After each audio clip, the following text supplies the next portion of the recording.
Hi, welcome back to 6th grade math, and this video is about least common multiples. This is part 2. Our goals for this video are to solve real-world problems by finding the LCM or least common multiple of two numbers, and also add and subtract fractions with unlike denominators. So before we get started, let's review adding and subtracting fractions with like denominators. I want to know, do you remember how to do this? So feel free to pause this video and give it a try. If you are someone that feels like fractions are confusing, I want to ease your mind, okay? And I want to draw a picture for you really quickly. So I want you to pretend that, hold on just a second.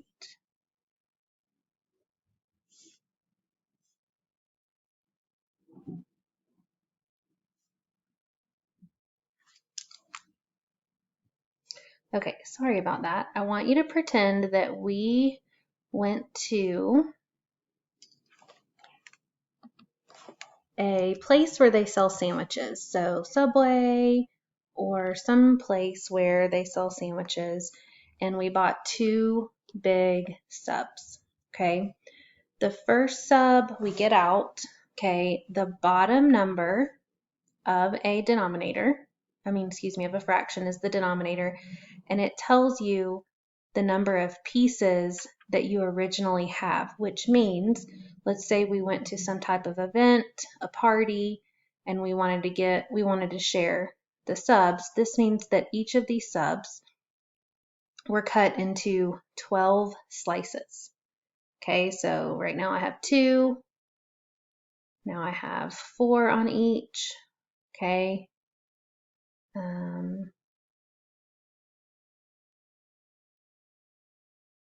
Okay, now I have 8. And it's not going to be perfect, but we're just going to kind of make it work.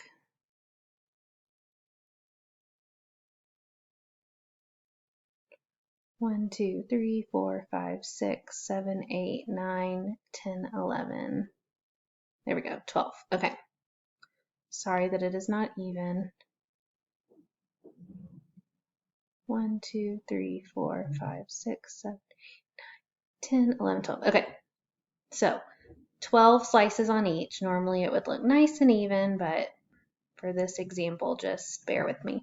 What the 3 means is that I have 3 pieces. That means that all of these other pieces were eaten by somebody, so I'm going to mark them out. On this second section of subs, I have 7 pieces still. 1, 2, 3, 4, 5, 6, 7. Okay, and we're adding them together. So let's say we're just going to put them all on the same tray.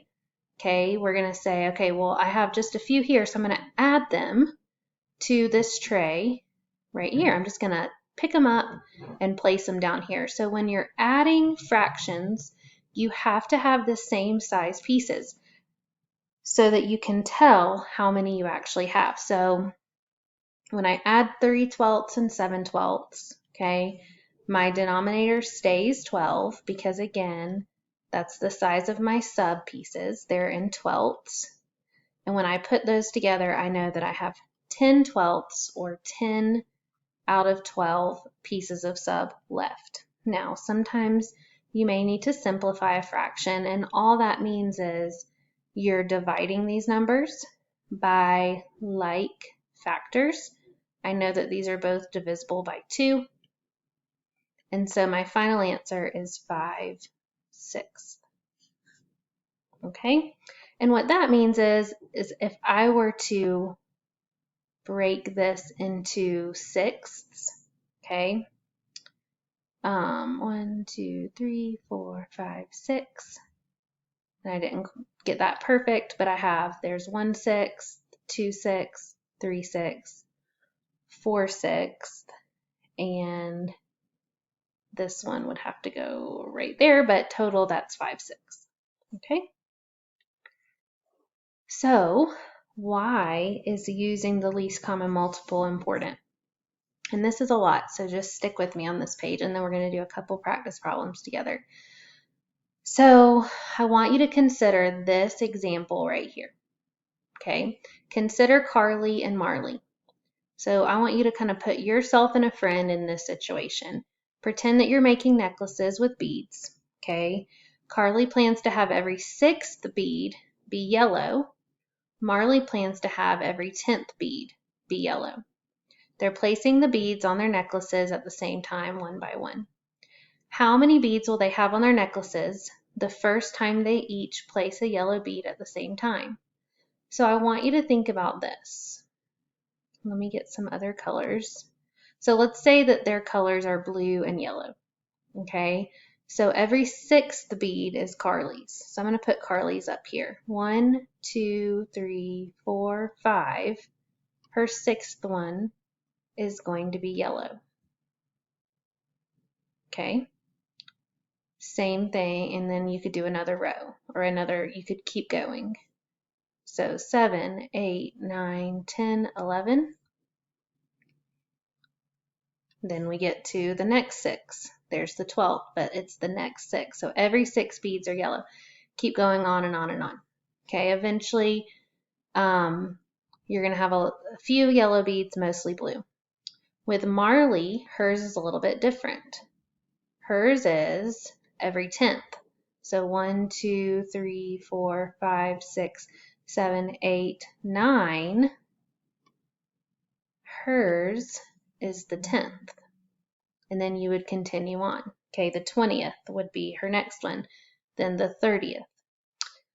So if you think about it, Carly is using yellow beads in multiples of 6. Marley is using them in multiples of 10. So 6, 12, 18, 24, okay, 10, 20, 30.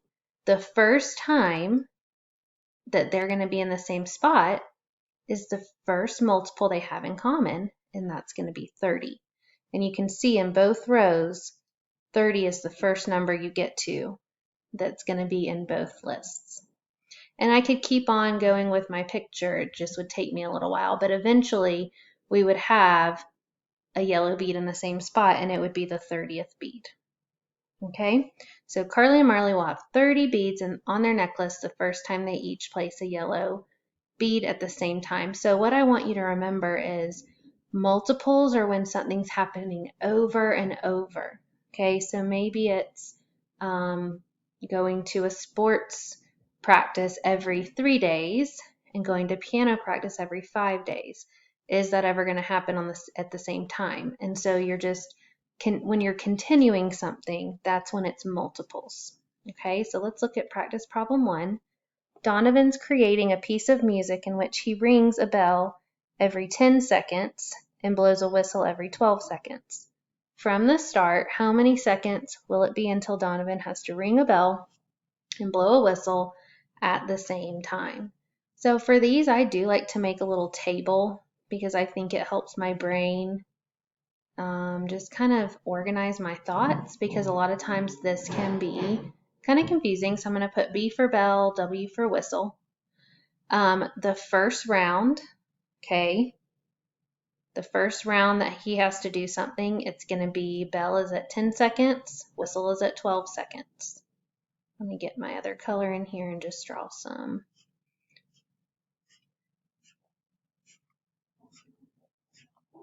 Okay. Then when it's time to do those things again, it will be at 20 seconds for the bell, 24 seconds for the whistle. So I'm adding 10 for the bell. Okay, I'm going to do that a few times up here. I'm just going to go to 80, adding 10. Then here, I'm just adding 12 each time, so it's multiples of 12. 48, 60, 72, 84, 96. Okay, so in my list, do I have a common multiple between them? And hopefully you see that 60 seconds, he's going to have to ring the bell. And also at 60 seconds, he's going to have to blow the whistle. It is okay that they are not lined up together because, again, your bell is every 10, your whistle, or excuse me, yeah, your whistle is every 12. So it's going to take a little longer, okay? You're going to have to do the bell an extra time, but they are both going to happen at the 60-second mark. So from the start, how many seconds will it be? 60 seconds. Okay, practice problem number 2, last one. Hamburger buns are sold in packs of 10. Hamburger patties are sold in packs of 4. John buys the same number of individual hamburger buns and patties. What's the least number of individual patties and buns John could have bought? So again, let's set up a table. This time we have patties, we have buns.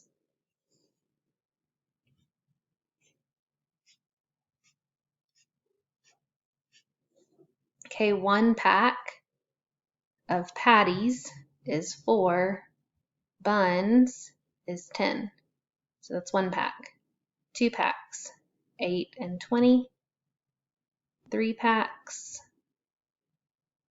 12, 30.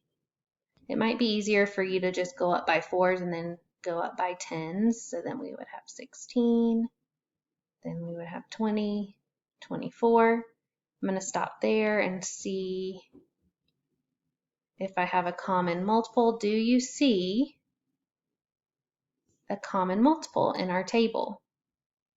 I see 20 here and 20 here. Okay, least number of patties and buns, 20 of each. Now you could go further to say that 20 patties would be 5 packs of patties, because 5 times 4, and only 2 packs of buns, because 10 times 2. But the important thing is that you know that you could buy 20 of each and you would have a matching number.